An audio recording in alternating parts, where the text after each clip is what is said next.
Hello नमस्कार दोस्तों, जय हिंद जय भारत। आप सभी को मेरे प्यारे दोस्तों, आज हम एक नए टॉपिक पर चर्चा करेंगे। आज हमारा जो एक महत्वपूर्ण टॉपिक है, साइंस एंड टेक्नोलॉजी से रिलेटेड टॉपिक है। ये हमारे भारत की उपलब्धियों का टॉपिक है।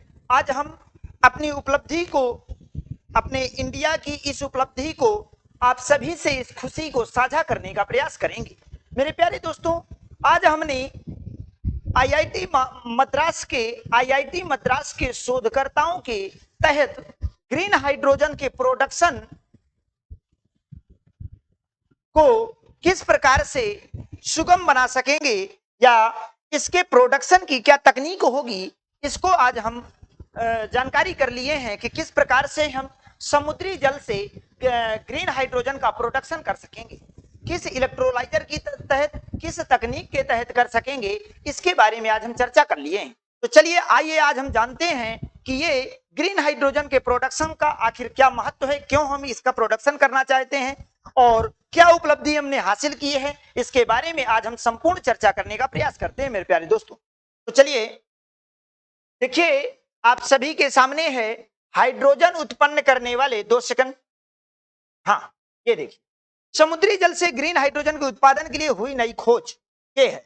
समुद्री जल से यहां पर कह रहा है समुद्री जल से ग्रीन हाइड्रोजन के उत्पादन के लिए हुई नई खोज, यानी जो समुद्री जल था, एल्कली समुद्री वाटर कह सकते हैं या एल्कली सी वाटर, क्षारीय समुद्री जल से हम ग्रीन हाइड्रोजन का प्रोडक्शन करने की एक नई तकनीक को खोज निकाले हैं। ये आज हमारे आईआईटी मद्रास के रिसर्चर्स के द्वारा ये काम हासिल हो पाया है। तो इसके बारे में आज हम चर्चा करेंगे। और मेरे प्यारे दोस्तों, मैं आप सभी को बताना चाहूंगा कि इससे वनडे एग्जाम आपके यूपीएससी, एमपीपीएससी प्रीलिम्स और यूबीपीएससी, अदर स्टेट पीएससी में जितने भी प्रीलिम्स एग्जाम में जो भी क्वेश्चंस आने होंगे, इससे क्वेश्चन बनने वाले क्वेश्चन, महत्वपूर्ण क्वेश्चंस आज हम आप सभी से साझा करेंगे। तो मेरे प्यारे दोस्तों, इसके बारे में आज हम जानकारी करते हैं कि समुद्री जल से ग्रीन हाइड्रोजन के उत्पादन के लिए हुई नई खोज क्या है। तो देखिए, यहाँ पर हमने क्या किया, कैथोड और एनोड, ये हमारा एक इलेक्ट्रोलाइजर के थ्रू, इस रिएक्शन के थ्रू हम ये reaction, cathode reaction, anode reaction से ग्रीन हाइड्रोजन का प्रोडक्शन कर पा रहे हैं। आज हमने ग्रीन हाइड्रोजन का प्रोडक्शन पॉसिबल कर पाया है। तो चलिए आगे हम जानते हैं कि आज ये चर्चा में क्यों है, आखिर ये विषय क्या है कि आज हमें ग्रीन हाइड्रोजन की आवश्यकता पड़ रही है, आखिर इससे क्या उपलब्धि हमने हासिल कर ली है। तो चलिए मेरे प्यारे दोस्तों, हाइड्रोजन उत्पादन के लिए, देखिए, हाइड्रोजन उत्पादन के लिए क्षारीय समुद्री जल इलेक्ट्रोलाइजर, हमने क्षारीय समुद्री जल इलेक्ट्रोलाइजर को खोज निकाला है। आईआईटी मद्रास की सहायता से यह काम हासिल हो पाया है, यह उपलब्धि हासिल हो पाई है। ये हमारे भारत के लिए एक महत्वपूर्ण उपलब्धि है कि इस इलेक्ट्रोलाइजर की सहायता से हम क्षारीय समुद्री जल से ग्रीन हाइड्रोजन का प्रोडक्शन कर पाएंगे। तो मेरे प्यारे दोस्तों, अब हम जानकारी करते हैं कि यह आज चर्चा में क्यों है इतना ज्यादा, आखिर क्या है इससे, इस उपलब्धि से हमें क्या इंपॉर्टेंस, क्या एडवांटेज मिलने वाले हैं, इसके बारे में आज हम चर्चा करेंगे।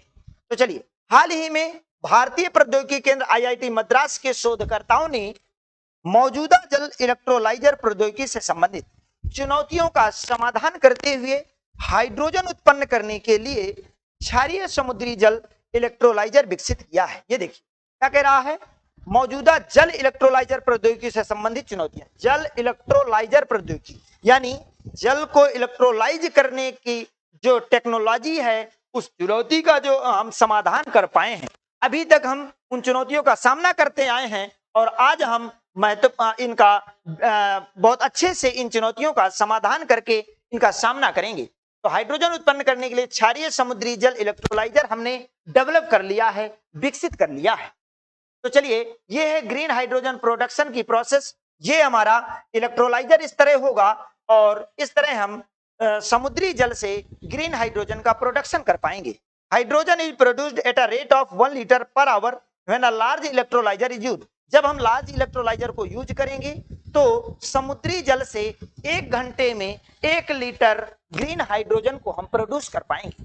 चलिए, ये बताइए, अब हम आगे जानकारी ये करते हैं कि आखिर हमें ग्रीन हाइड्रोजन है क्या, ग्रीन हाइड्रोजन की हमें आवश्यकता क्या क्यों पड़ी, हमें ग्रीन हाइड्रोजन से क्या लाभ होने वाले हैं, इनके बारे में आगे हम चर्चा करते हैं।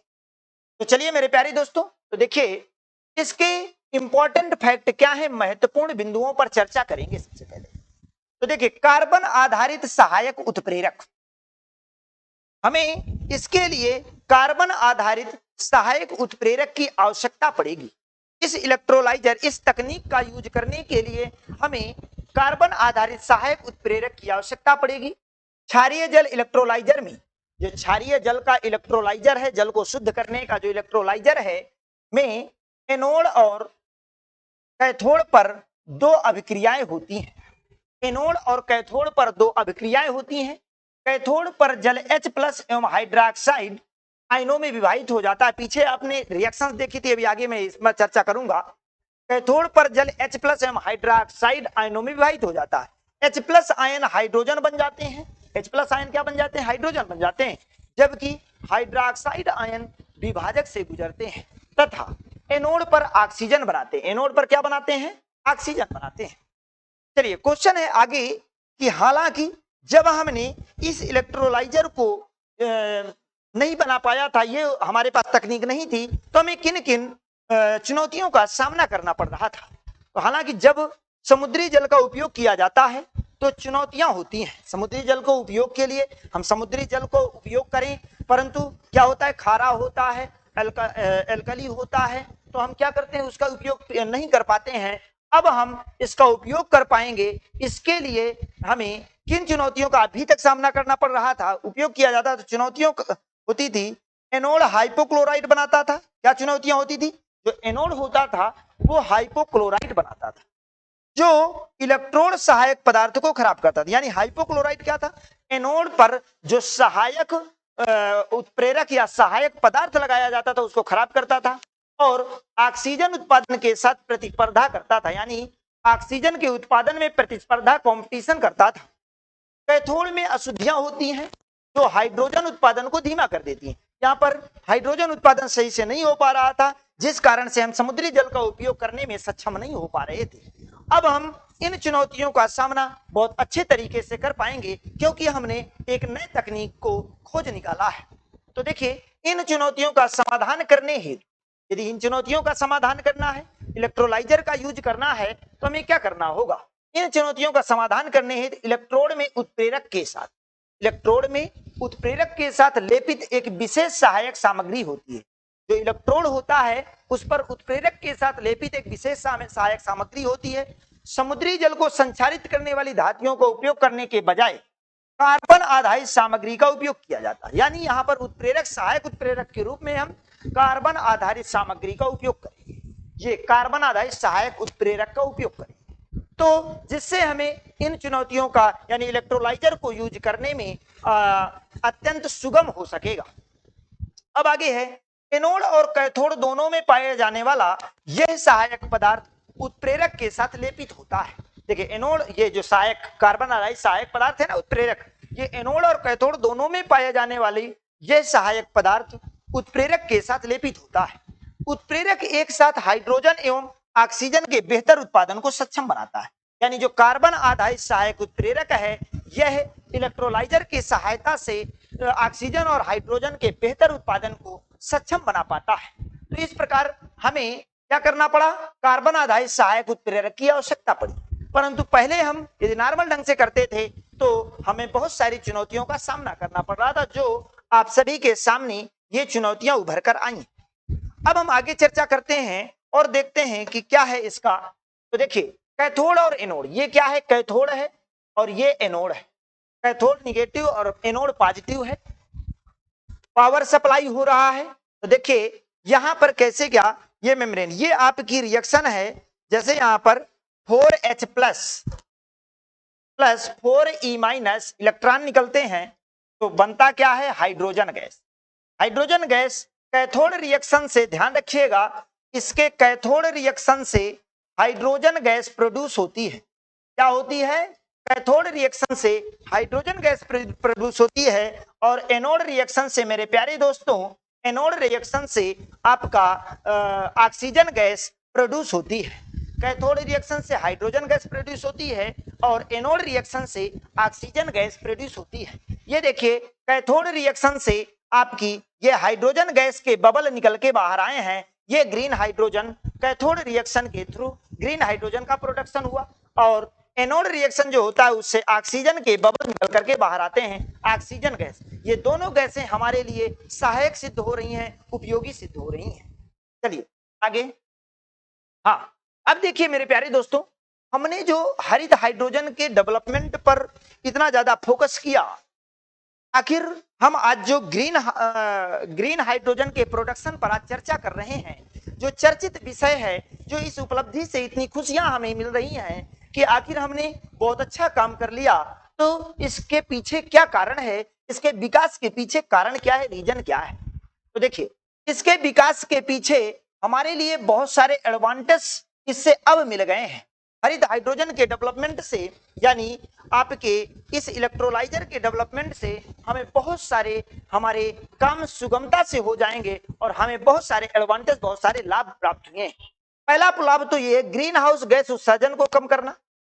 ग्रीन हाइड्रोजन के प्रोडक्शन से, और ग्रीन हाइड्रोजन का जब प्रोडक्शन करते हैं तो आपको पता है कैथोड रिएक्शन से ग्रीन हाइड्रोजन के बबल निकलते हैं और एनोड रिएक्शन से ऑक्सीजन के बबल निकलते हैं, जो दोनों हमारे लिए कारगर सिद्ध हो रहे हैं, बहुत अच्छे काम के लिए सिद्ध हो रहे हैं, जिसे ग्रीन हाउस गैस उत्सर्जन को भी कम किया। इस कारण से हम इनसे ग्रीन हाउस गैस उत्सर्जन को भी हम कम कर पा रहे हैं।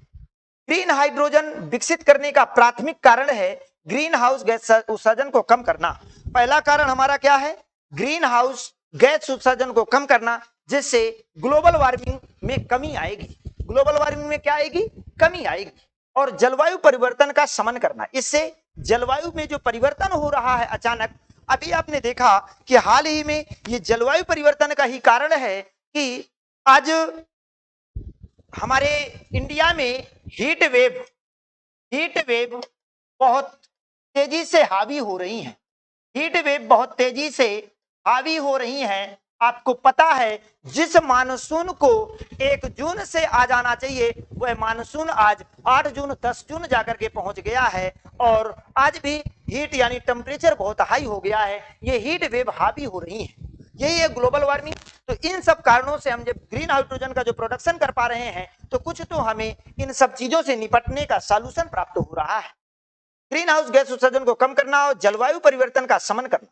परिवहन एवं विद्युत उत्पादन के लिए जीवाश्म ईंधन का उपयोग, परिवहन एवं विद्युत उत्पादन के लिए जीवाश्म ईंधन का उपयोग वैश्विक उत्सर्जन का एक प्रमुख योगदान करता है। वैश्विक उत्सर्जन का एक प्रमुख योगदान करता है। अब आगे देखेंगे, नवीकरणीय स्रोतों से उत्पादित हरित हाइड्रोजन गैसों का शून्य उत्सर्जन करता है। अब देखिए, यहाँ पर जो हम क्या कहते हैं, नवीकरणीय स्रोतों से उत्पादित हरित हाइड्रोजन जो उत्पादित करते हैं, वो ग्रीन हाउस गैसों का बिल्कुल न के बराबर उत्सर्जन होता है, जो इसे एक सतत और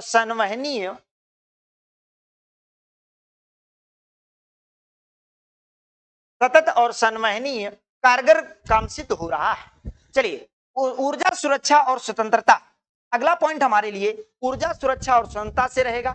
जीवाश्म ईंधन सीमित संसाधन हैं और वैश्विक आपूर्ति एवं मांग के आधार पर उनकी कीमतों में उतार चढ़ाव होता रहता है। हरित हाइड्रोजन जैसे नवीकरणीय ऊर्जा स्रोतों को विकसित करके, हरित हाइड्रोजन जैसे नवीकरणीय ऊर्जा स्रोतों को विकसित करके दुनिया के देश अधिक ऊर्जा स्वतंत्र, जो दुनिया के देश हैं वो अधिक ऊर्जा स्वतंत्र एवं आत्मनिर्भर बन सकते हैं तथा मूल्य में उतार चढ़ाव संबंधी झटकों एवं आपूर्ति बाधाओं के प्रति कम संवेदनशील बन सकते हैं।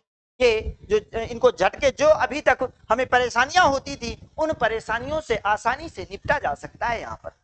चलिए, अब देखिए, ऐसे क्षेत्र में डीकार्बोनाइजेशन जहां यह मुश्किल हो, ऐसे क्षेत्रों में डीकार्बोनाइजेशन जहां यह मुश्किल हो, जीवाश्म ईंधन को हरित हाइड्रोजन से प्रतिस्थापित करने की व्यापक संभावना मौजूद है। इसके प्रोडक्शन से जो जीवाश्म ईंधन अभी तक हम करते थे, इसकी जगह हमारी हाइड्रोजन को प्रतिस्थापित कर सकते हैं, विशेष रूप से उन क्षेत्रों में जिन्हें डीकार्बोनाइज करना कठिन है। ऐसे क्षेत्रों में जहां पर डीकार्बोनाइज करना कठिन है, जैसे कि भारी उद्योग और विमानन क्षेत्र, ये क्षेत्र वैश्विक उत्सर्जन में उल्लेखनीय योगदान देते हैं और हरित हाइड्रोजन का उपयोग उनके कार्बन फुटप्रिंट को कम करने में मदद कर सकता है, कार्बन फुटप्रिंट को कम करने में मदद कर सकता है। चलिए अब हमारी जो टेक्नोलॉजी उपलब्धि हुई है, प्रौद्योगिकी प्रगति हुई है उस पर क्या, तो देखिए हरित हाइड्रोजन प्रौद्योगिकी उन्नति विभिन्न क्षेत्रों में नवाचार को बढ़ावा देती है। हरित हाइड्रोजन के उत्पादन, भंडारण और वितरण के लिए बुनियादी ढांचा विकसित करने के लिए नई तकनीकों, सामग्रियों और प्रणालियों की आवश्यकता है। यह संबंधित उद्योगों में प्रगति तथा सफलताओं को प्रोत्साहित करती है। इस प्रकार से तो देखिए आगे है, अब इसकी क्या इंपॉर्टेंस है, महत्वपूर्ण महत्व क्या है हमारे लिए, इसका इंपॉर्टेंस क्या है। तो देखिए हमें पर्यावरणीय लाभ मिल रहा है, इससे क्या मिल रहा है, हरित हाइड्रोजन के प्रोडक्शन से क्या मिल रहा है, पर्यावरणीय लाभ मिल रहा है।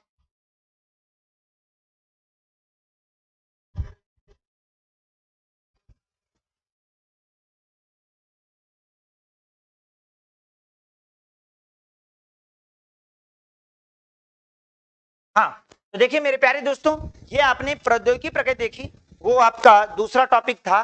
तो देखिए यहाँ पर आपने प्रौद्योगिकी प्रगति देखी और प्रौद्योगिकी प्रगति को देखते हुए आपने आज समझा कि ग्रीन हाइड्रोजन के प्रोडक्शन से आज हम क्षारीय समुद्री जल से ग्रीन हाइड्रोजन का प्रोडक्शन कर सकते हैं एक बेस्ट इलेक्ट्रोलाइजर के तहत, जिसमें कार्बन आधारित सामग्री सहायक उत्प्रेरक के रूप में काम करेगी। तो मेरे प्यारे दोस्तों, यह उपलब्धि हमारे इंडिया के लिए और समस्त देशों के लिए, दुनिया के लिए एक कारगर सिद्ध होगी और हमारे लिए बेहतरीन साबित होगी। और यही कारण है कि आज यह विषय चर्चा में है, जो IIT मद्रास की एक महत्वपूर्ण उपलब्धि साबित हुई है।